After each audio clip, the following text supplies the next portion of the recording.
The night was quiet at Busan Medical Center. Nurse Hana sat at her desk typing the last report of her shift. Her fingers moved slowly across the keyboard. She was tired. It had been a long day and she wanted to go home. The clock on the wall showed 2:47 a.m. Most of the hospital was dark and silent. Only the emergency lights glowed in the hallways. Hana yawned and reached for her cold coffee. Then the alarm started screaming. Red lights flashed across every screen. The automatic doors at the emergency entrance burst open. Hana jumped from her chair and ran to the window. What she saw made her freeze. A mechanical dog stood in the entrance. But this was not a normal robot pet. It was huge, almost as tall as a man. Its metal body was covered in dents and burn marks. Sparks flew from its damaged legs. Behind it, the dog dragged something heavy across the floor. It was a pod. An escape pod. Hana's heart pounded as she rushed down the hallway. Her shoes squeaked on the clean floors. Other staff members were already gathering near the entrance. Security guards pointed their weapons at the mechanical dog, but they looked confused. Should they shoot? What was happening? The dog took 3 more steps. Its metal legs scraped against the floor, leaving black marks. Then it stopped. Its glowing blue eyes flickered once, twice, and went dark. The massive machine collapsed with a loud crash that echoed through the entire building. "Don't shoot," Hana shouted at the guards. She pushed past them and knelt beside the pod. The escape pod was small, barely bigger than a suitcase. Its surface was scorched black. Strange symbols covered one side. Hana recognized them immediately. They were alien markings. Her hand shook as she found the release mechanism. "Wait," one guard said. "We should call the military first." Hana ignored him. Something inside the pod was making a soft sound, a beeping noise, slow and steady, like a heartbeat. She pressed the release button. The pod hissed and opened. Inside was a baby. Hana's breath caught in her throat. The infant was so small, wrapped in a thin thermal blanket. But something was wrong. Very wrong. The baby's chest had strange burn marks across it, and attached to the tiny body was a device. An alien device. It glowed with a soft purple light and made a rhythmic humming sound. "Oh my God," whispered Dr. Tejo, who had just arrived. He was the head physician, a man in his 50s with gray hair and kind eyes. But now those eyes were wide with shock. Hana carefully lifted the baby from the pod. The child was warm, alive. But how? She looked at the monitors built into the pod's interior. The readings made no sense. The temperature inside had been -40 degrees. No human could survive that. "No human should survive that. Get a medical team here now," Dr. Tejo ordered. He moved closer to examine the baby. "And someone call the government. This is beyond us." More staff arrived with equipment. They wheeled in an incubator and monitoring devices. Hana gently placed the baby inside, being careful not to disturb the alien device on its chest. The infant stirred slightly but did not cry. "The vitals are impossible," said Nurse Yuna, who was reading the monitors. She was young, only 25, and her face was pale. Heart rate, breathing, temperature. These numbers don't make sense. This baby should be dead. Dr. Tejo leaned over the incubator. He studied the alien device carefully. "I've seen this before," he said quietly. "In medical journals. This is Vextar technology, a life support system, but it should not work on human biology. Our cells are completely different from theirs. Then why is it working?" Hana asked. No one had an answer. While the medical team worked, Jinwoo arrived. He was a military engineer, tall and serious-looking. He wore a dark uniform and carried a black case full of tools. He went straight to the collapsed mechanical dog. "This is military grade," Jinwoo said as he examined the machine. "Human military. Look at the markings." He pointed to a small symbol on the dog's neck. It was the emblem of Earth's Deep Space Defense Force. "Can you get any information from it?" Dr. Tejo asked. Jinwoo nodded. He opened his case and pulled out cables and scanning devices. He connected them to a port on the dog's head. His portable computer screen flickered to life. "There's a recording," Jinwoo said, "stored in emergency memory. It's damaged, but I can play it." Everyone gathered around to watch. The screen showed static at first. Then an image appeared. It was dark and shaky. Someone was running through smoke and fire. Explosions lit up the background. A man's face appeared on the screen. He was young, maybe 30 years old. Blood covered his forehead. His eyes were desperate. "Recording emergency message," the man said, breathing hard. "If anyone finds this, please listen." My name is Daehyun. I'm a scientist at Research Station Gamma 7. We're under attack. The Vextar found us. They want our research. They want our son. The camera moved, showing the inside of a laboratory. Equipment was destroyed. Papers and broken glass covered the floor. In the background, a woman was crying. They killed everyone else, Daehyun continued. My wife Yoonji and I. We don't have much time. But our son, he has to live. He's special. The research worked. His genetics are enhanced. He can survive things that would kill any other human. The man lifted something into view.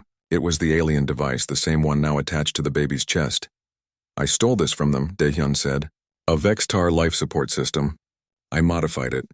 It should keep him alive long enough to reach Earth. I'm putting him in the only escape pod we have. More explosions. The woman screamed in the background. Listen to me. Daehyun's voice was breaking now. They cannot have him. They'll use his genetics to make weapons, to make super soldiers. Our research was meant to help humanity colonize new worlds. Not for war. Never for war. The man turned and looked at something off camera. The mechanical dog. It walked into view, much cleaner than it appeared now.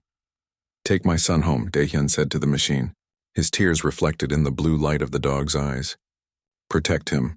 Get him to Earth, to people who will see him as a child, not a weapon. Go now. The recording showed the man placing a tiny bundle into the pod and sealing it.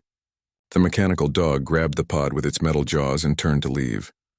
The last thing the recording captured was the sound of doors being blown apart, alien voices shouting in a language no human could speak. Then the recording ended. The room was silent.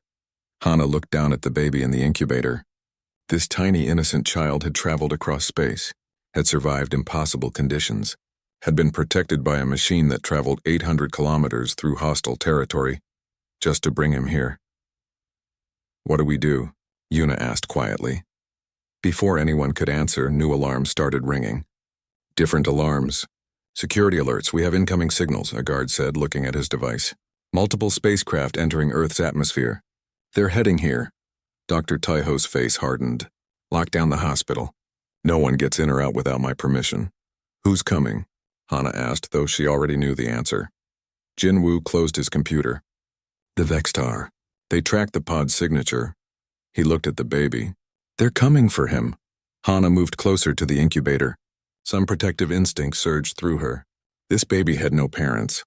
No one to defend him. Only a broken robot and a group of hospital workers who barely understood what was happening. Then they'll have to go through us, she said firmly. Dr. Taiho nodded. Everyone prepare for quarantine protocols. This hospital is now under my authority. That child is our patient, and we protect our patients, no matter what. Outside, through the windows, lights appeared in the night sky. They were descending fast. The Vextar had arrived. The battle for baby Minho had begun. 3 days had passed since the mechanical dog brought the baby to Busan Medical Center. 3 long days of tension and fear. The hospital was now surrounded by military vehicles. Soldiers in full armor stood at every entrance. Above the building, Earth's defense drones circled like metal birds watching for any threats from the sky. Inside, Nurse Hana barely left the nursery.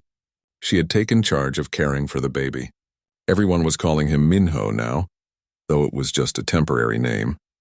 Someone had to call him something. He could not just be the baby forever. Hana changed his diaper and checked the monitors for the 100th time that day. Minho looked like any normal infant. He had tiny fingers and toes. His eyes were dark and curious. Sometimes he made small sounds, but he rarely cried. It was strange. Most babies cried all the time. The alien device still glowed on his chest. Purple light pulsed in rhythm with his heartbeat. Dr. Taiho had wanted to remove it, but the medical team was afraid. What if the device was the only thing keeping Minho alive? What if taking it off killed him? You need to rest, Yuna said, entering the nursery with fresh coffee. She was worried about Hana. Her friend had not slept properly in 3 days. I'm fine, Hana said, but her eyes were red from exhaustion. You cannot help him if you collapse, Yuna insisted. I will watch him for a few hours. Go sleep.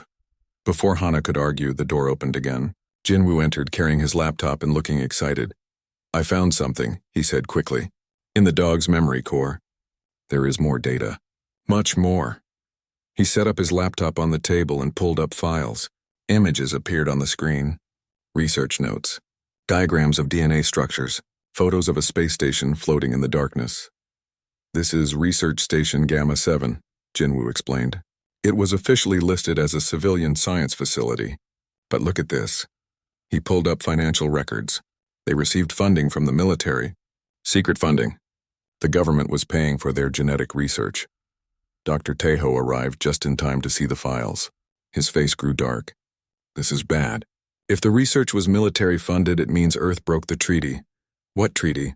Hana asked. The Treaty of Andromeda, Dr. Taeho said, signed 40 years ago. It prohibits genetic experimentation in contested zones. The area where Station Gamma 7 was located is a contested zone. 3 alien empires claim that space, including the Vextar. Jinwoo pulled up more files. The research was about human adaptation. Daehyun and Yoonji were geneticists, the best in their field. They were trying to modify human DNA to survive in extreme environments, different atmospheres, high radiation, extreme cold. They wanted to help humanity colonize worlds that are currently impossible to live on. He clicked to another file. It showed a baby, Minho, but these were medical scans taken at the research station. They ran 53 experiments. Jinwoo continued, his voice quiet. 53 embryos with modified genetics.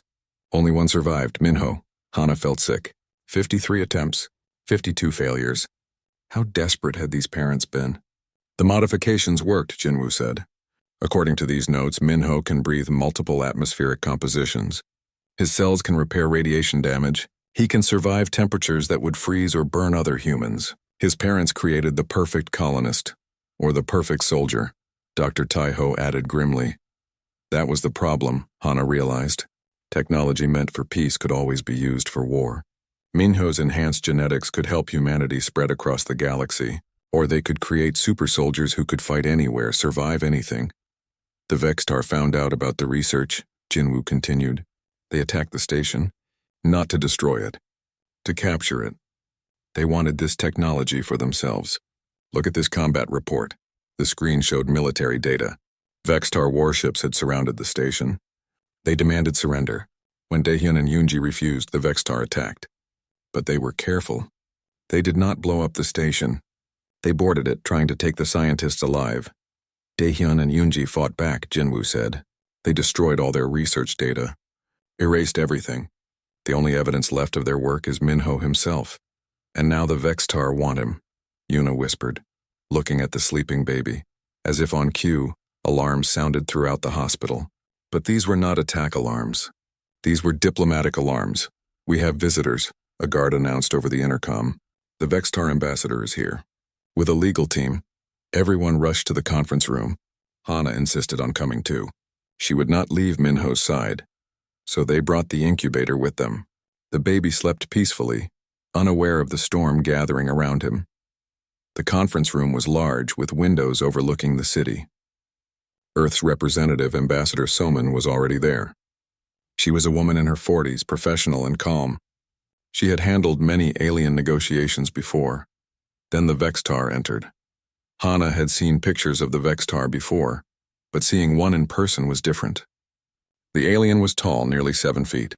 Its body was covered in smooth scales that shifted colors from green to blue. It had 4 arms and large eyes that seemed to see everything at once. When it spoke, its voice came through a translation device attached to its throat. I am Krevesh, the alien said, ambassador of the Vextar Empire. I am here to claim salvage rights to the property that was delivered to this facility. Property? Hana said loudly, unable to stop herself. He is not property. He is a baby. A human baby. Krevesh's eyes fixed on her. The infant was created using stolen Vextar technology. The life support device attached to it belongs to us. The research that modified its genetics was conducted illegally in our territory. Therefore, the subject belongs to the Vextar Empire. Subject, Hana repeated angrily. He is not a subject. He has a name, Minho. Ambassador Somian held up her hand, signaling Hana to be quiet. Ambassador Krevesh, human law is very clear. Children are not property. Ever. Regardless of how they were created or where they were born. Human law does not apply here, Krevesh replied. Galactic law applies. And galactic salvage law states that abandoned research materials found in contested zones belong to whoever claims them first. We are claiming this research material. Dr. Tejo stood up. This child is not research material. He is alive. He is conscious. He has human DNA. He is a citizen of Earth. Modified human DNA, Krevesh corrected. Created through illegal experimentation that violated the Treaty of Andromeda. Your scientists broke the law. They paid the price. But their illegal creation still exists. We have the right to study it. Study it. Those words made Hana's blood run cold. They wanted to take Minho apart. To understand how he was made. To create their own enhanced soldiers. Jinwoo stepped forward. I have evidence that the research station was attacked without provocation. The Vextar committed an act of war against human civilians. Civilians conducting military research, Krevesh countered. We had every right to defend our territorial claim. The argument went back and forth. Legal terms flew across the room. Treaties were cited. Laws were debated. Hana barely understood half of it. All she knew was that these aliens wanted to take Minho, wanted to treat him like a science experiment instead of a living child. Finally, Ambassador Soman spoke. This matter must go before the Galactic Coalition Council, until they decide Minho remains in Earth's custody. Unacceptable, Krevesh said. His scales turned a dark red color, a sign of anger. Every day that passes, the evidence degrades. The modifications to the infant's genetics are unstable. If we do not study them soon, the data will be lost. Then it will be lost, Dr. Tejo said firmly. Krevesh stared at him for a long moment. You're making a grave mistake. The Vextar Empire will not forget this insult. If you do not surrender the research material voluntarily, we will have no choice but to invoke our rights under galactic law. We will blockade your planet. No trade, no travel. Earth will be isolated until you comply. The threat hung in the air like poison. Ambassador Soman's face remained calm, but Hana could see the worry in her eyes. A blockade would be devastating. Earth depended on trade with alien worlds, food, medicine, technology. All of it would stop. The council will convene in 1 week, Soman said. They will hear both sides and make a ruling. 1 week, Krevesh agreed. But know this, the Vextar have powerful allies. We will win this case. And when we do, we will take what is rightfully ours. The alien ambassador turned and left, followed by his legal team. The door closed behind them with a soft click. The room was silent for a moment. Then Yuna spoke. Can they really do that? Take him? If the council rules in their favor, yes, Soman admitted. Galactic law is complicated. And the Vextar are right about one thing. The research was illegal. That weakens our position. Hana looked down at Minho. The baby had woken up and was looking around with curious eyes. He seemed so innocent, so unaware of the political storm that surrounded him. We need to find another way, Hana said. There has to be something we are missing. Jinwoo was already typing on his laptop. I will keep searching the dog's memory core. Maybe there is more information. Something that can help us, Dr. Tejo nodded. And I will reach out to genetic specialists. We need to understand exactly what Daehyun and Yoonji did to Minho. Maybe if we can reverse the modifications, the Vextar will lose interest. Or maybe, Yuna said quietly, we need to figure out what they are really after. The week passed in a blur of preparations and tensions.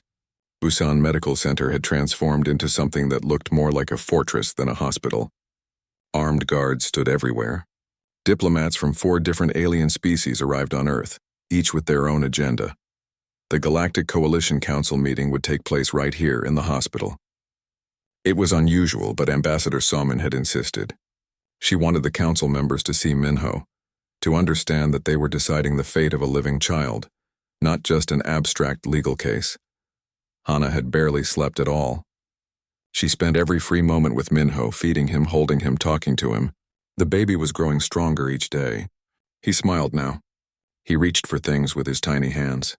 He was so perfectly normal that it was easy to forget about the alien device still glowing on his chest. You ready for this? Yuna asked, helping Hana prepare Minho for the hearing. No, Hana admitted. But we don't have a choice. The council chamber was actually the hospital's largest conference hall, hastily converted for the occasion. Rows of seats faced a raised platform where the council members would sit. Cameras were everywhere, broadcasting the proceedings across the entire galaxy. Hana carried Minho into the room. The baby looked around with wide eyes, fascinated by all the strange sights and sounds. Media representatives from dozens of worlds were present, their recording devices pointed at the infant. The council members entered. There were 4 of them, representing the major powers of the Galactic Coalition. The first was a Vextar, though not Krevesh. This one was older, with darker scales and even more arms. Its name was Thexal, and it was a high judge in the Vextar legal system. The second was a being made entirely of crystalline structures that chimed when it moved. The Crystarians were known for their logical thinking and fairness. This one's name was Resonant 7. The third looked almost human, but its skin was pure silver and its eyes had no pupils. The silvers were ancient and wise. This representative was called Elder Mirai. The fourth was the most unusual. It was a floating sphere of energy, contained in a transparent shell. The lumens existed as pure thought and energy. This one identified itself as Bright Mind. "This council is now in session," Elder Mirai announced. Her voice was soft but carried through the entire room. "We are here to decide the custody and status of the human infant known as Minho. The Vextar Empire has filed a claim of salvage rights. Earth has refused this claim. We will hear arguments from both sides." Krevesh stood to present the Vextar case. "Honored Council, the facts are simple. Research Station Gamma 7 was operating illegally in Vextar territory. The scientists there were conducting genetic experiments that violated the Treaty of Andromeda. When we attempted to enforce the treaty, they resisted. They died in the conflict. The infant is the result of illegal research. Under galactic salvage law, abandoned research materials become property of whoever finds them first. We found the station. We claim the research and all materials related to it." Ambassador Soman stood up. "Honored Council, the Vextar are trying to classify a human child as research material. This is unacceptable. Human law and the laws of many other civilized species clearly state that children are never property. Minho is alive. He is conscious. He has thoughts and feelings. He is a person, not an object." "A person created through illegal means," Krevesh interrupted. "The modifications to his genetics make him fundamentally different from normal humans. He is an artificial construct." "He is a baby," Hana said loudly from her seat. Everyone turned to look at her. "I am sorry, I know I am not supposed to speak. But you are all talking about him like he is a thing. Look at him. He is right here. He smiles, he cries. He gets hungry." He is as real as any of you." Elder Mirai studied Hana for a long moment. "You are the primary caregiver, correct?" "Nurse Hana?" "Yes," Hana said, standing up with Minho in her arms. "I have been taking care of him since he arrived." "Then you may speak," Elder Mirai said. "Tell us what you have observed about this child." Hana took a deep breath. She was not used to public speaking. Her hands were shaking. But she thought about Minho's parents, about Daehyun and Yoonji who had died protecting their son. She could be brave for them. "Minho is special," Hana began. "Not because of his genetics, because of who he is as a person. He is curious. He likes music. When I sing to him, he smiles. He gets upset when he is hungry. He calms down when someone holds him. These are not the behaviors of a research experiment. These are the behaviors of a child who wants to be loved." Some of the media representatives were recording this. Hana could see their cameras focused on her and Minho.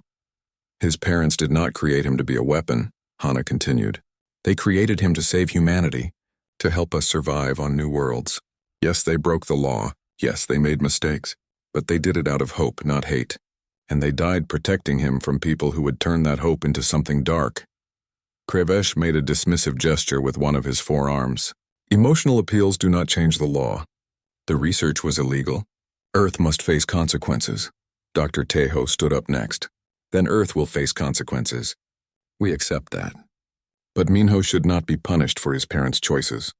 He did not ask to be created. He did not ask to be different. All he wants is to live, to grow up, to have a chance at life." Judge Thexel spoke for the first time. Its voice was deep and grinding, like rocks being crushed together. "The genetic modifications, are they permanent?" Dr. Tejo hesitated. "We believe so, yes. But we have discovered something important." He gestured to Jinwoo, who stood and activated a holographic display. It showed detailed scans of Minho's genetics. "The modifications are unstable," Jinwoo explained.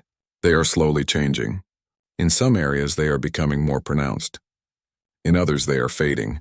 We think the alien device on his chest is not just keeping him alive, It is also trying to regulate these changes. Regulate them how? Asked Resonance 7, the Crystarian. Its voice sounded like wind chimes.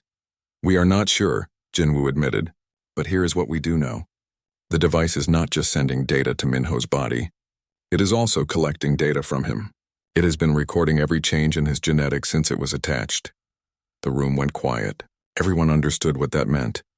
The Vextar want that data, Ambassador Soman said slowly.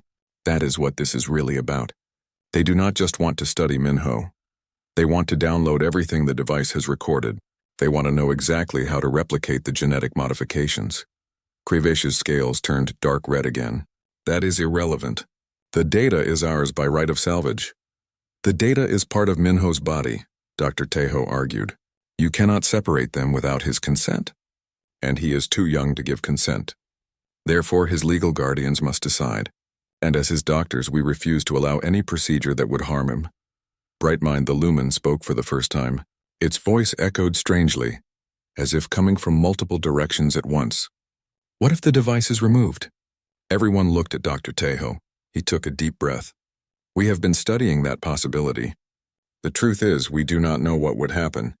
The device might be the only thing keeping Minho alive, or the modifications might be stable enough now that he no longer needs it. If we remove the device, we could save his life. Or we could kill him. Then do not remove it, Krivesh said quickly. Leave it in place. We will extract the data remotely. No, Hana said firmly, holding Minho closer. You are not putting him through any more procedures. He has been through enough. The council members conferred among themselves in low voices. Hana could not hear what they were saying. She looked down at Minho.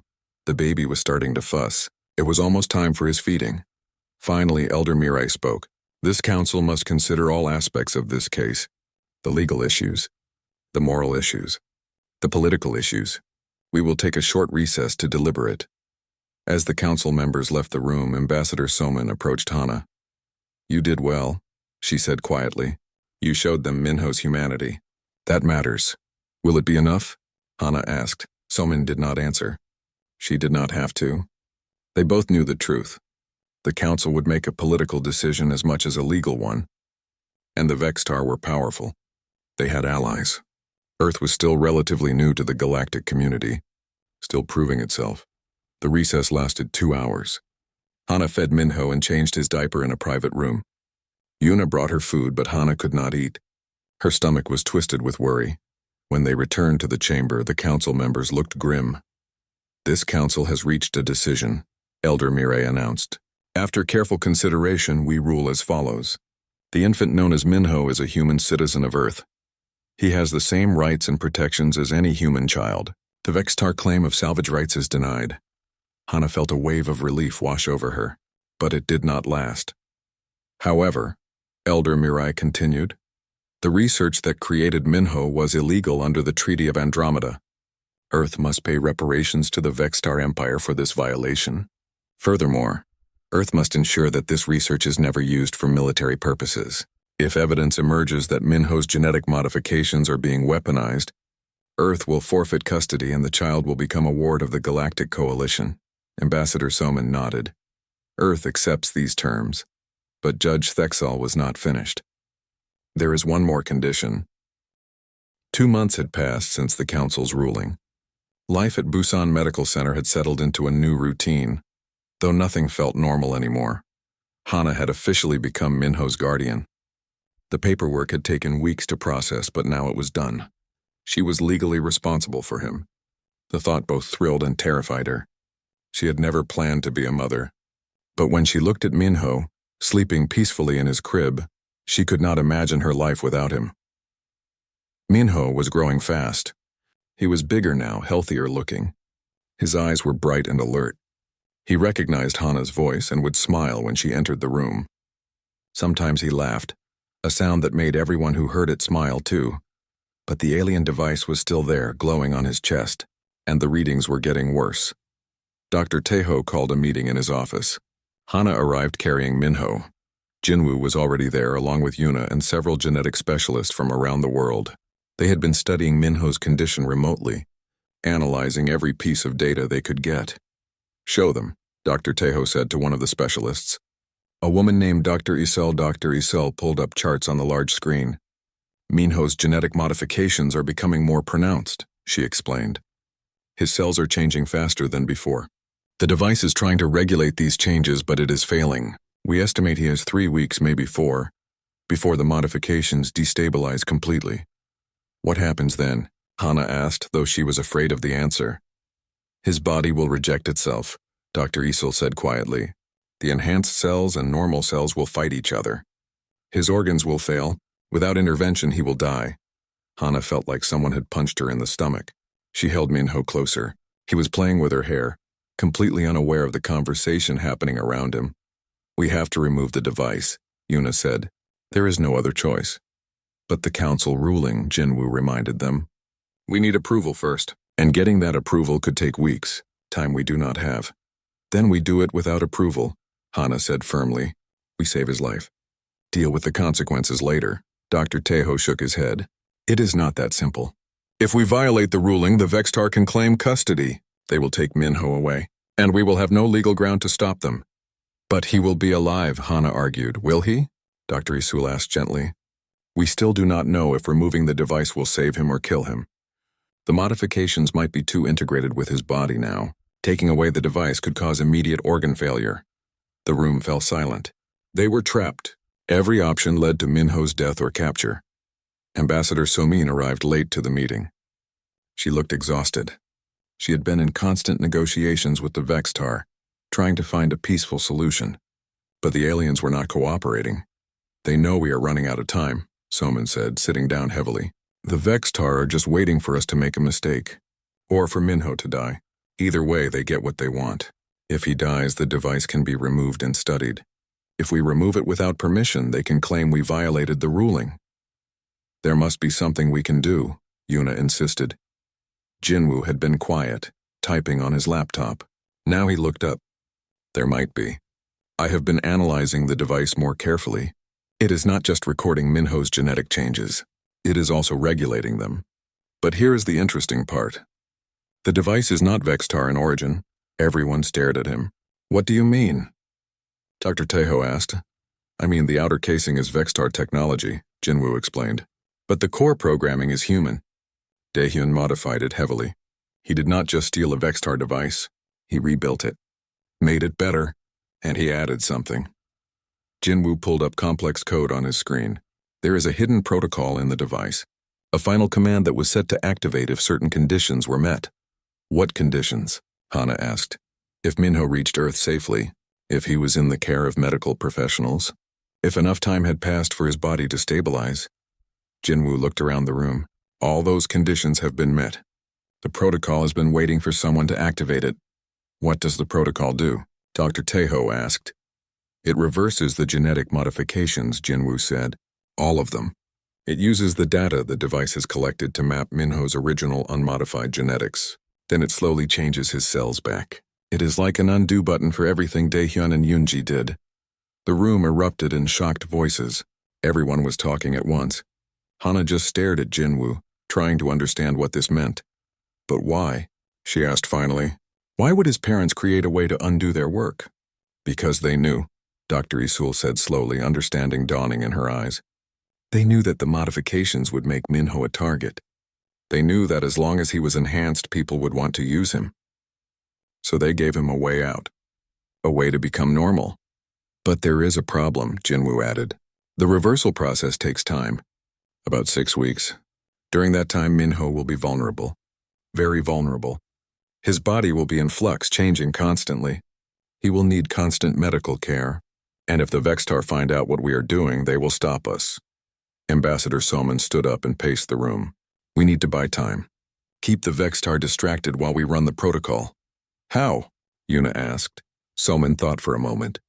We tell them we are preparing to extract the device data. We file the proper request with the coalition. Make everything look official. It will take weeks for the paperwork to process. By then, the reversal will be complete. And if they catch on? Dr. Tejo asked. Then we will deal with it, Hana said. She looked down at Minho. The baby was starting to fall asleep in her arms. But at least we will have tried. At least we will have given him a chance. But the decision was not that simple. Earth's government had other ideas. A representative arrived the next day. His name was Director Hyunwoo, and he was from the Ministry of Defense. He came with armed guards and official documents. The government has been monitoring this situation, Director Hyunwoo said. He was a cold man with sharp eyes. We have reviewed the genetic research. The modifications to the child are remarkable. They could revolutionize human space exploration. Military applications alone would be worth trillions. Hana felt her blood run cold. You want to study him, just like the Vextar. We want to understand what was done, Hyunwoo corrected, so we can replicate it. Think of the possibilities. Soldiers who can survive in any environment. Colonists who can live on worlds we currently cannot touch. This research is too valuable to waste. He is not research, Hana said angrily. He is a child. A child who exists because of government-funded research, Hyunwoo replied. Research that cost billions and dozens of lives. We have a right to the results, Dr. Taiho stepped forward. The council ruling was very clear. The genetic modifications cannot be weaponized. If Earth tries to use Minho for military purposes, we lose custody. Then we will be discreet, Hyunwoo said. We do not need to use the child directly.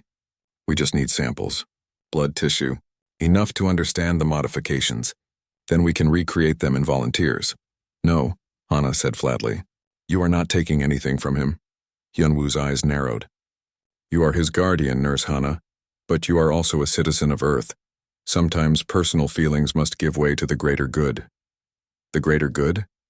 Hana could not believe what she was hearing. You want to create super soldiers. That is not the greater good. That is just greed and fear. That is survival, Hyunwoo shot back. Earth is still weak compared to the older alien empires. We need every advantage we can get. This technology could level the playing field. By turning children into weapons? Yuna asked. By doing exactly what Daehyun and Yoonji died trying to prevent? The argument went on for hours. Director Hyunwoo had legal authority. He could order the medical team to collect samples from Minho. The government could override Hana's custody if they claimed national security. But there was one thing he did not know about. The reversal protocol. That night, after Hyunwoo had left to file his orders, the team gathered again. They made a decision. A dangerous decision. They would activate the protocol. Tonight. Before the government could interfere. Before the Vextar could object. They would erase the modifications and give Minho a chance at a normal life. If we do this, we cannot go back, Dr. Taeho warned. The modifications will be gone forever. All that research, all that potential gone. Good, Hana said. She was holding Minho, who was awake and looking around with curious eyes. Let it be gone. Let him just be a normal boy. That is what his parents wanted. That is what I want. Jinwoo connected his laptop to the alien device. His fingers flew across the keyboard, entering commands. The protocol is activating, he said. It will take 6 weeks to complete. During that time, Minho's genetics will slowly revert to normal human DNA. We need to monitor him constantly. We will, Dr. Isul promised. I will move into the hospital. Stay here around the clock if necessary. The government will be angry, Yuna said, when they find out what we did. Let them be angry, Hana replied. Minho's life is worth more than their ambitions. The device on Minho's chest changed. The purple glow shifted to blue. Then it began to pulse differently, faster and more complex. The reversal process had begun. Minho made a small sound, almost like he knew something important was happening. Hana kissed his forehead gently. You are going to be okay, she whispered to him. 3 months after the mechanical dog dragged a pod into Busan Medical Center, everything came to a head. The reversal protocol was working. Minho's genetic modifications were slowly fading. Each day the readings showed him becoming more and more like a normal human baby. But the process was not easy. His body was constantly changing. Sometimes his temperature spiked. Sometimes his heart raced. Dr. Isol and her team worked around the clock, monitoring every shift, every fluctuation. Hana never left his side. She slept in a chair next to his crib. She held him when he cried. She sang to him when he was restless. And slowly, day by day, Minho grew stronger. But keeping the reversal secret had proven impossible. Director Hyunwoo discovered what they had done within a week. He was furious. He threatened to arrest Dr. Taiho. He threatened to revoke Hana's custody. He tried to shut down the hospital and seize Minho. Ambassador Soman stopped him. She argued that the reversal protocol was a medical necessity, that Minho would have died without it. She filed emergency appeals with the coalition. She used every legal trick she knew to buy time. The Vextar were even angrier. Krevesh returned with a fleet of warships. They took up positions around Earth, not quite a blockade, but close enough to send a message. They demanded that the reversal be stopped, that the device be removed immediately so they could study its data before it was lost. The coalition called another emergency session. This time it took place via holographic link. Council members appeared as glowing figures in the hospital conference room. Media from across the galaxy was watching. This case had become famous. The whole galaxy wanted to know what Earth would do. Would humanity sacrifice a child for power, or would they choose a different path? You have violated the terms of our ruling, Judge Thexal accused. You were forbidden from removing the device without approval. We have not removed it, Dr. Tejo argued. It is still attached. We simply activated a protocol that was already built into the device, a protocol created by Minho's father. A technicality, Krevesh hissed. You are destroying valuable research data that belongs to the Vextar by right of salvage.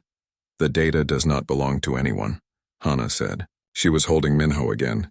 The baby was awake, looking around at all the glowing figures with wide eyes. It is part of Minho, it is his genetics, his body. He has a right to decide what happens to it. He is an infant, Thexal said coldly. He cannot make such decisions. Then I decide for him, Hana replied. As his guardian. And I choose his life over research. I choose his happiness over power. I choose his future over the past. Brightmind the Lumen spoke. Its voice echoed strangely through the room. The question is not about the child anymore. It is about humanity. What are you willing to sacrifice? Your research could advance your species by centuries. It could give you strength to stand equal with older civilizations. Yet you throw it away for one child. Why? It was Ambassador Soman who answered. Because that is who we are. Humans are not perfect. We make mistakes. We fight, we struggle, but at our core we believe that every individual life matters. Every child deserves a chance. No amount of power is worth sacrificing our humanity. Beautiful words, Krevesh said mockingly, but your own government disagrees. We have intercepted communications. Your military wants to preserve the research. They want to create more like him. Director Hyunwoo appeared on another holographic screen. He looked uncomfortable but determined. The Vextar are not wrong. The Ministry of Defense does believe this research is too valuable to lose. We have the right to use it to protect Earth. At what cost? Dr. Taiho asked him directly. Do you really want to start making enhanced humans? Do you want to create a race of super soldiers? Because that is what you are talking about. And where does it end? If we can modify genetics for strength, why not for intelligence? For obedience? Where do we draw the line between improvement and losing what makes us human? We can have safeguards, Hyunwoo insisted. They said that about nuclear weapons, Jinwoo pointed out. About chemical weapons. About every dangerous technology in history. The safeguards always fail eventually. Someone always finds a way to abuse the power. The council members conferred among themselves. Hana could not hear what they were saying. She focused on Minho. The baby was getting fussy. Almost time for his feeding. Such a normal, everyday concern.